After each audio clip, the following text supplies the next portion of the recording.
Hi, my name's Joseph Bingham. This is my final assessment part on wearables. So today I'm going to be talking about my NEXT implant wearable. So what is it? It's this little thing in my hand right here. An implanted wearable with dual frequency RFID and NFC microchips. It's a little glass thing no bigger than a grain of rice, containing a high frequency NFC tag and a low frequency RFID chip, two things used very often by most of the public. The NFC side has a 56-bit ID, a 32-bit chip password that's optional, and a whopping 888 bytes of programmable memory to do with whatever you want. So it works with most smartphones, commercial access control systems. Like I used to be able to clock in and out of work and open any of the doors with just a wave of my hand, and no worrying about forgetting my keys or my pass.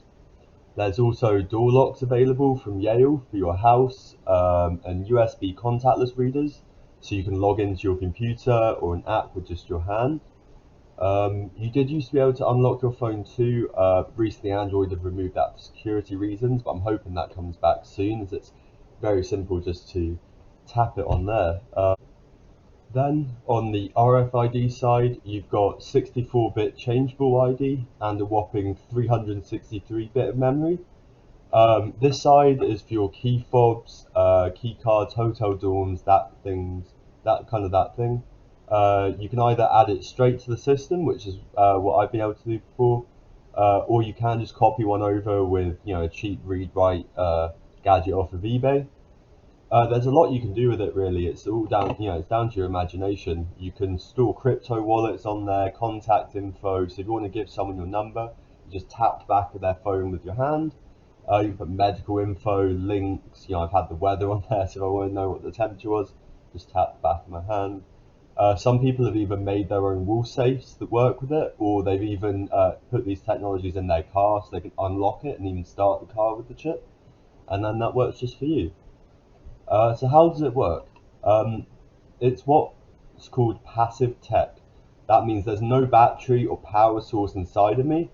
It does nothing but store the data until it's within range of the reader, and then the reader has a magnetic field that transfers the power and reads it. That's how the power is transferred and activated. Some implants even have LED lights now that can be powered by this, and all of that's contained in the little capsule. So what is inside of this? Well, I can show you one. They actually gave me a little one on my keys. So it's this tiny little thing in there.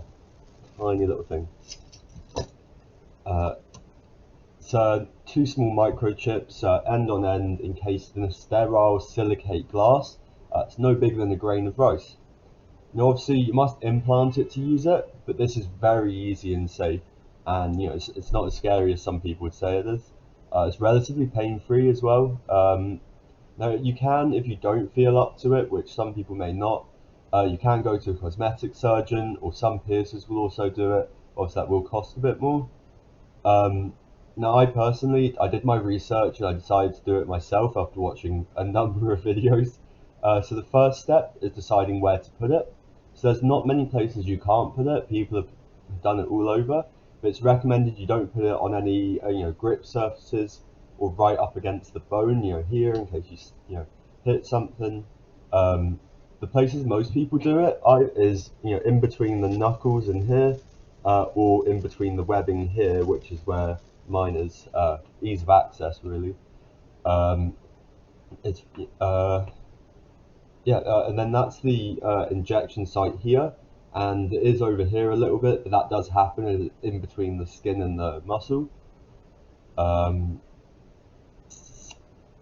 so next up, you open the sterile kit they give you, so it all comes together. You get the injection needle with the implant in it already.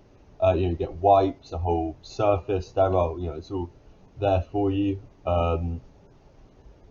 So you simply disinfect the station, mark your injection point, and then you just slide the needle in between the skin and push the plunger, and that's it. Simple. It took me maybe a minute. They do recommend taking neonatal pills afterwards, so that encourages the fibers to regrow around it and keep it in place. And once it's done, you can start using it straight away. So obviously, a massive concern is the safety of injecting a little glass vial into your body, especially in your hand, which is fair enough. But so far, they haven't actually received a single case where it's broken inside of someone.